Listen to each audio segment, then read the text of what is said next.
అందరికీ నమస్కారం. నేను మీ జ్ఞానాన్వేష్. ఈ వీడియోలో నేను శుక్రగ్రహము గురించి డిఎన్ఏ ఆస్ట్రాలజీ ప్రకారం తెలియజేస్తున్నాను. మనము ముందుగా ఈ శుక్రగ్రహ కారకత్వాలు చూసినట్టయితే శుక్రుడు లగ్జరీ ప్లానెట్ అని తెలియజేస్తారు. అంటే లగ్జరీకి సంబంధించిన విషయాలన్నిటినీ శుక్రుని కారకత్వంగా తీసుకుంటాం. అదేవిధంగా మ్యూజిక్, ఫైన్ ఆర్ట్స్, కాస్మెటిక్స్ అంటే అలంకారానికి ఉపయోగించేవన్నీ శుక్రుని కారకత్వంగా తీసుకుంటాం. అదేవిధంగా శుక్రునితో ఇండికేట్ చేస్తాం. అలాగే ఆభరణాలు ధరించడము, వస్త్ర అలంకరణ చేసుకోవడము, అంటే నీట్గా స్టైలిష్గా రెడీ అవ్వడము, ఫ్యాషన్గా ఉండడము, ఫ్యాషన్కి సంబంధించిన ఎక్విప్మెంట్స్, లగ్జరీకి సంబంధించిన వస్తువులు అన్నిటికీ శుక్రుని కారకత్వంగా తీసుకుంటాం. ఈ డిఎన్ఏ ఆస్ట్రాలజీ ప్రకారము ఈ శుక్రుడు అనే గ్రహానికి మనము ఏ కర్మ ఉంటుంది అని చూసినట్టయితే చంద్రుని కర్మ ఉంటుంది. ఈ శుక్ర కర్మ ఏ నక్షత్రాలకు ఉంటుందని చూసినట్టయితే ఆరుద్ర, చిత్త, శ్రవణ నక్షత్రాలకు ఈ శుక్రుని యొక్క కర్మ అనేది ఉంటుంది. శుక్రుడు అనే గ్రహానికి చంద్రుని కర్మ ఉంటుంది. మామూలుగా శుక్రుడు అనే గ్రహాన్ని మనము ఆడవాళ్ళుగా సూచిస్తాము. వివాహ సమయంలో మగవారి జాతకం నుంచి వచ్చే వధువు జాతకం చూసేటప్పుడు శుక్రుని గ్రహంగా చూస్తాం. ఈ శుక్రుని గ్రహంగా ఆడవాళ్ళని ఎంతవరకు పోలుస్తామంటే వాళ్ళు తల్లి అయ్యేంత వరకు. తల్లి అయిన తర్వాత వాళ్ళని చంద్రుడి గ్రహంతో పోలుస్తాము, ఇండికేట్ చేస్తాము. ఈ డిఎన్ఏ ఆస్ట్రాలజీ ప్రకారము శుక్రుడు అనే గ్రహము ఏ భావంలో ఉంటే ఎలాంటి ఫలితాలు వస్తాయని చూసినట్టయితే ఈ శుక్రుడు అనే గ్రహం గాని చూసినట్టయితే డిఎన్ఏ ఆస్ట్రాలజీ ప్రకారము కులదేవత శాపాన్ని, కులదేవత దోషాన్ని ఇండికేట్ చేస్తుంది ఈ శుక్రుడు అనే గ్రహము. ఫర్ ఎగ్జాంపుల్, ఈ శుక్రుడు అనే గ్రహము లగ్నంలోనే ఉందనుకుంటే ఆ జాతకునికి కులదేవత శాపం ఉన్నట్టు. లేదనుకుంటే లగ్నాధిపతితో శుక్రుడు కలిసి ఉంటే ఆ జాతకం కలిగిన వ్యక్తి కులదేవత శాపం గాని కులదేవత దోషం గాని ఉన్నట్టు. అంటే పూర్వకాలంలో, అంటే అతని పుట్టక ముందు వాళ్ళ పేరెంట్స్ గాని పూర్వీకులు గాని స్థలం మార్పిడి జరగడం వల్ల వాళ్ళ కులదేవతను పూజించకపోవడం, లేకపోతే వాళ్ళ కులదేవతను పూజించడం ముగించి ఉంటారు. 1 year గ్యాప్ ఇచ్చున్నా గానీ ఆ యొక్క కులదేవత దోషం అనేది ఇలా ఇండికేట్ చేస్తుంది. ఈ శుక్రుడు అనే గ్రహము లగ్నంలో పడి ఉండడం వల్ల, అదే విధంగా లగ్నాధిపతితో పడి ఉన్నా గానీ, ఆ శుక్రుడు అనే గ్రహం లగ్నాధిపతితో పడి ఉన్నా గానీ కులదేవత దోషం ఉన్నట్టు మనం నిర్ధారించుకోవాలి.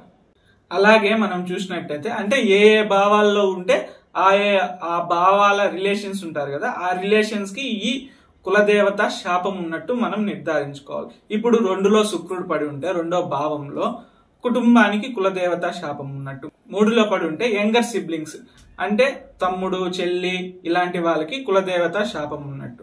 అదే విధంగా 4లో పడి ఉంటే తల్లి సంబంధించిన కుటుంబాల్లో గాని తల్లికి గాని కులదేవత శాపం ఉన్నట్టు.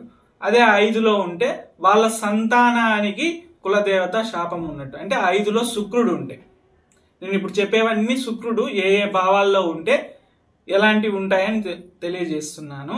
7వ భావంలో గాని ఉంటే శుక్రుడు వాళ్ళ యొక్క స్పౌస్ అంటే వచ్చే భార్య గాని వచ్చే భర్త గాని వాళ్ళ కుటుంబంలో లేకపోతే వాళ్ళకే గాని ఈ కులదేవత శాపం ఉన్నట్టు. అదే విధంగా మనం చూసినట్టయితే 9 తండ్రిని ఇండికేట్ చేస్తుంది. 9లో గాని శుక్రుడు గాని ఉంటే శుక్రగ్రహము వాళ్ళ తండ్రికి ఈ కులదేవత శాపం ఉన్నట్టు. అలా మనం చూసుకోవాలా మిగిలిన భావాలకి. అదే విధంగా గ్రహాలతో ఈ శుక్రుని యొక్క కంజంక్షన్ ఉంటే, అంటే 10 degrees లోపల ఈ శుక్ర గ్రహం అనేది గ్రహాలతో కంజంక్షన్ ఉంటే ఆ భావం యొక్క రిలేషన్ ఉంటుంది, ఆ గ్రహం యొక్క రిలేషన్ ఉంటుంది కదా, ఆ రిలేషన్ కి కులదేవత శాపం ఉన్నట్టు. ఈ శుక్రుడు అనే గ్రహము ఫర్ ఎగ్జాంపుల్ ఇప్పుడు సూర్యునితో కలిసి ఉందనుకోండి, వాళ్ళ తండ్రికి సంబంధించిన కుటుంబంలో గాని లేకపోతే తండ్రికే కులదేవత దోషం ఉన్నట్టు. కావాల ఒక జాతకంలో చూసుకుంటే మీరు ఈ సూర్యునితో శుక్రుడు కలిసి ఉన్నారనుకోండి, అది కంజంక్షన్ అనేది 10 degrees లోపల ఉందనుకోండి, అప్పుడు ఆ జాతకుని యొక్క తండ్రి జాతకంలో మీరు గాని చూసినట్టయితే అశ్విని, మూల, మకా నక్షత్రాల్లో లగ్నం గాని లగ్నాధిపతి గాని చంద్రుడు పడే నక్షత్రం గాని ఉంటుంది. లేదనుకుంటే శుక్రుడే వచ్చి లగ్నంలో ఉంటాడు.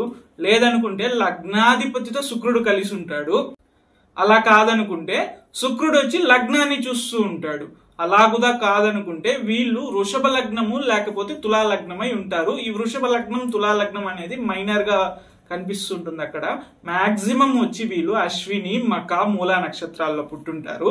అదే విధంగా అది అలా కాకపోతే లగ్నంలో వచ్చి శుక్రుడు ఉండడము, లేకపోతే లగ్నాధిపతితో శుక్రుడు ఉండడం, శుక్ర గ్రహము వచ్చి లగ్నాన్ని చూడడం జరుగుతుంది. అంటే ఇంకో ఎగ్జాంపుల్ తీసుకుంటాము. ఇప్పుడు శని గ్రహంతో శుక్రగ్రహం కలయిక ఉంది, అది 10 degrees లో కంజంక్షన్ ఉంది అనుకుంటే శని గ్రహం మనకు దేన్ని సూచిస్తుంది అంటే ఎల్డర్ సిబ్లింగ్స్ అండ్ పెద్దవాళ్ళు, అంటే ఆ జాతకుని కంటే ముందు పుట్టిన వాళ్ళు, అంటే అక్క గాని అన్న గాని.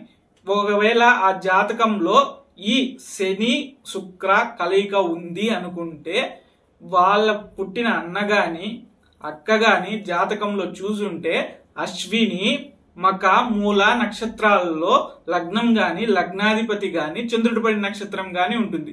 అది లేదు అనుకుంటే లగ్నంలో శుక్రుడు ఉండడము, లేదు లగ్నాధిపతితో శుక్రుడు ఉండడం, లేకపోతే శుక్రుడు వచ్చి లగ్నాన్ని చూడడం జరుగుతుంది. ఎందుకంటే ఈ శనితో శుక్రుడు కలిసి ఉండడం వలన ఆ గ్రహ సంబంధిత రిలేషన్ కి ఈ కులదేవత దోషం ఉంటుంది. కాబట్టి ఆ గ్రహ సంబంధిత రిలేషన్ జాతకంలో గాని చూసినట్టయితే ఖచ్చితంగా ఇలా ఉంటుంది. అప్పుడు మనము ఇలా నిర్ధారణ చేసుకోవచ్చు. అంటే ఈ శుక్రుడు ఏ గ్రహంతో కలిస్తే ఆ గ్రహానికి సంబంధించిన రిలేషన్స్ కి కులదేవత శాపం ఉన్నట్టు.